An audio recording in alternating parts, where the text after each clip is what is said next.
المشاهدين الأكارم، السلام عليكم ورحمة الله تعالى وبركاته. أحييكم من الفضائية الإريترية وأقدم لحضراتكم نشرة الأخبار والمستهلك المعتاد بأهم وأبرز ما جاء فيها.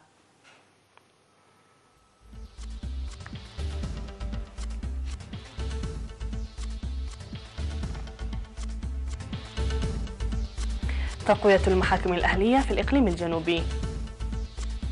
تقديم قطع الأراضي السكنية في الإقليم الأوسط. فعالية جهود توعية المرأة. فقدان 16 جنديا نيجيريا بعد هجوم لبوكو حرام. انتصار جمهوري بمجلس الشيوخ وديمقراطي بمجلس النواب الأمريكي.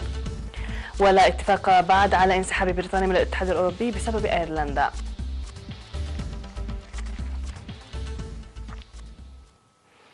من العناوين إلى التفاصيل، أهلا بكم. عقدت وزارة العدل اجتماعا يوم 6 من نوفمبر في مدينة مندفرة لتقوية المحاكم الأهلية في الإقليم الجنوبي. وأوضحت وزيرة العدل السيدة فوزية هاشم في الاجتماع الذي شارك فيه مسؤولو الحكومة والجبهة والاتحادات الوطنية دور ومساهمة المحاكم الأهلية وتقويتها بالنظر لرسالة وزارة العدل. وقالت إن العمل ظل جاريا لجعل الجهة العدلية مستقلة لحصول المواطن على خدمات عدلية سريعة تتحلى بالمساواة، مشددة على أهمية العمل المنسق لرفع ثقة المواطن بالنظام العدلي. وذكرت أن القانون يرتكز على الجذور الاجتماعية والاقتصادية والسياسية والثقافية للمجتمع، واضعا في الاعتبار خصوصية البلد والشعب والحكومة، موضحة بأن الشعب الإريتري شعب يحترم القانون من خلال الثقافة والفكر الذي طوره عبر عصور. وأشارت إلى المبادرات المتخذة باستمرار لتقييم أنشطة المحاكم الأهلية وتحسينها لتقديم خدمات جيدة والحفاظ على قيم وأعراف المجتمع. وقدم مسؤول قسم التقنية والمعلومات في الوزارة السيد روبيل ويلد ميكائيل من جانبه توضيحا بشأن شبكة الحاسوب الرقمي المعدة لإدخالها قريبا في جميع المحاكم في البلاد ومكاتب الادعاء العام. وقال حاكم الإقليم الجنوبي السيد إفريم جبر كروستوس إن نجاح مهام المحاكم يتأتى بالمشاركة النشطة للمؤسسات الحكومية. وناقش الاجتماع تقوية المحاكم الأهلية والإشكالات التي قد تطرأ مع إدخال التقنية.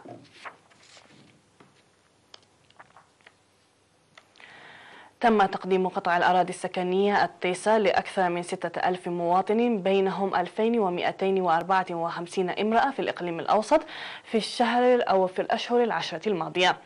وأوضح مسؤول قسم الأراضي والمياه في إدارة الإقليم الأوسط السيد مكونان ميكائيل إن عملية التوزيع المرتكز على المرسوم رقم 58 ل 94 نفذت بتعاون فعال لإدارة المديريات والضواحي ولجان القرى. وأشار إلى أن عملية توزيع الأراضي ستستمر في قرى مديرية سرجقة.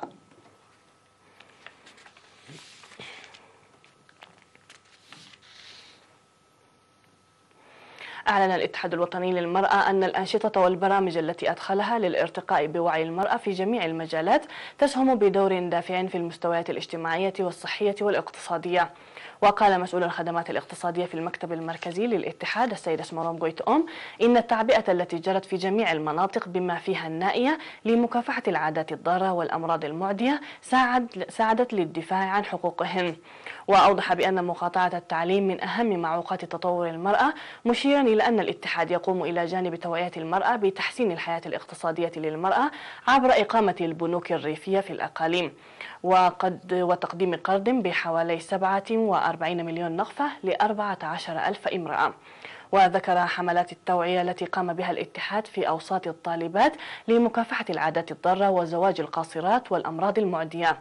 وتشير وثائق الاتحاد الوطني للمرأة إلى أن ختان الإناث الذي كان عام 1995 أكثر من 95% انخفض في عام 2010 إلى 33%، وتحت سن 5 إلى 12%، وتنخفض ظاهرة ختان الإناث كثيرا لتنامي وعي المجتمع. قال مسؤول التعليم في مديرية المصوع الأستاذ إسماعيل صالح إن المشاركة في التعليم أظهرت تطورا كبيرا في جميع المراحل.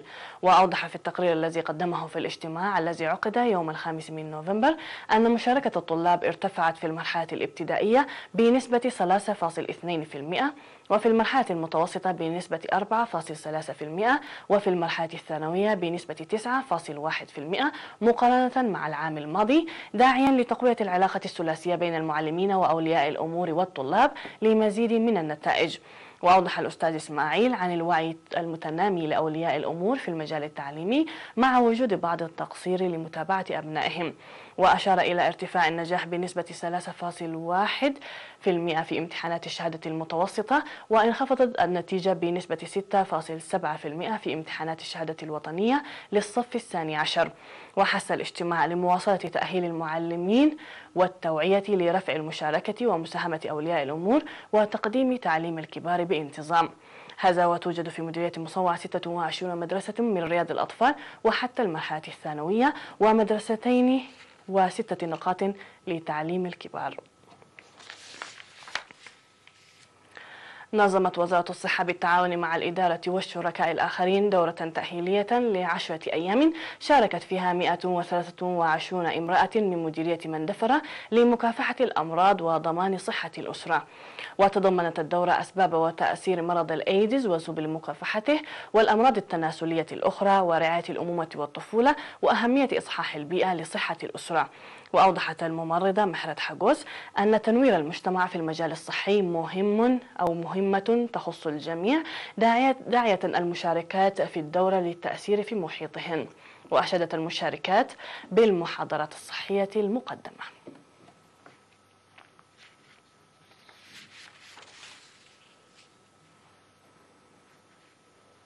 مشاهدينا الكرام، نعود مع الأنباء العالمية بعد هذا الفاصل.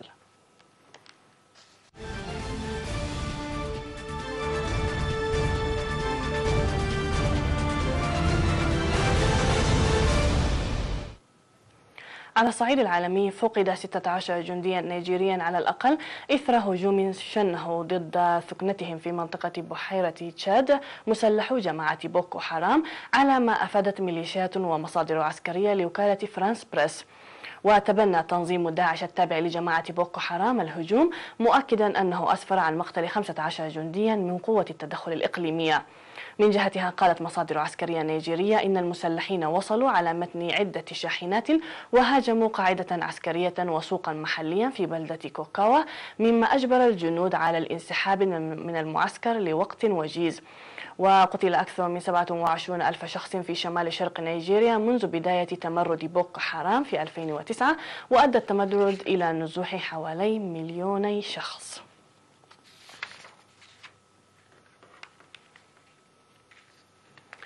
انتزع الديمقراطيون السيطرة على مجلس النواب الأمريكي من الجمهوريين الذين حافظوا على أغلبيتهم بمجلس الشيوخ خلال انتخابات التجديد النصفي للكونغرس. وتعد استعادة الديمقراطيين السيطرة على مجلس النواب بعدما فقدوا الأغلبية فيه قبل 8 أعوام بمثابة صفعة للرئيس دونالد ترامب. وينظر إلى هذه الانتخابات على أنها استفتاء على رئاسة ترامب الذي تنتهي ولايته الحالية في 2020. وأشارت تقديرات الشبكة الأمريكية إلى أن الديمقراطيين سيحصلون على 229 مقعدا في مجلس النواب مقابل 206 للجمهوريين. وستصعب سيطرة الديمقراطيين على مجلس النواب تصعب مهمة ترامب في العامين المقبلين من ولايته فيما يخص إقرار بعض التشريعات التي يسعى إليها في مجال الهجرة والرعاية الطبية.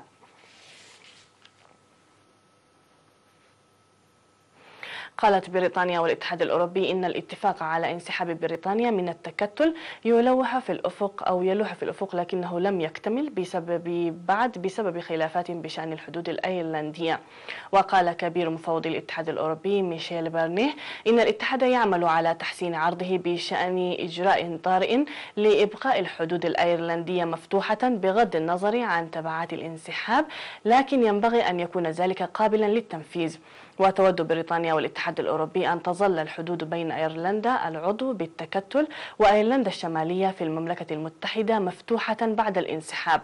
وحذر بارنيه من أنه من دون اتفاق يمنع فرض ضوابط حدودية مشددة في أيرلندا فإن بريطانيا ستنسحب من الاتحاد الأوروبي خلال 5 أشهر من دون فترة انتقالية. وتراجع الجنيه الاسترليني بعد أن قال عضو بارز في حزب أيرلندي الشمالي يدعم حكومة ماي إن من المرجح أن تنسحب المملكة المتحدة من الاتحاد الأوروبي من دون اتفاق.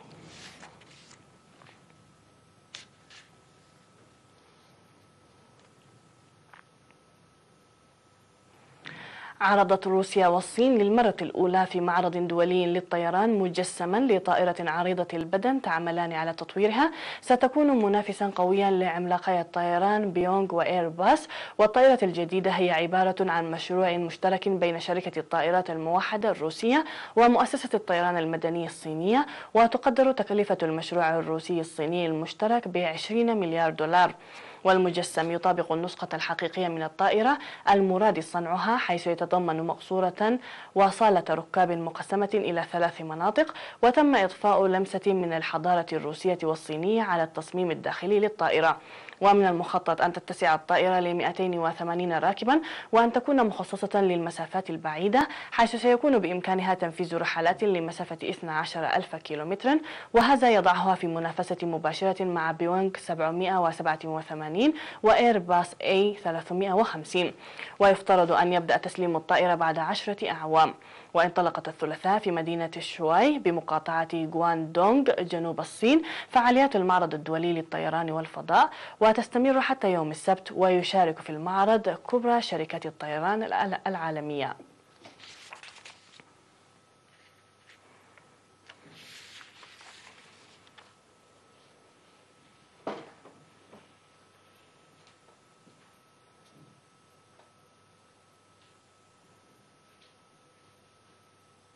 مشاهدينا الكرام، هكذا نكون قد وصلنا وإياكم إلى نهاية النشرة قدمناها لكم من الفضائية الإريترية. إليكم تحياتي وتحيات الفريق العامل، إلى اللقاء.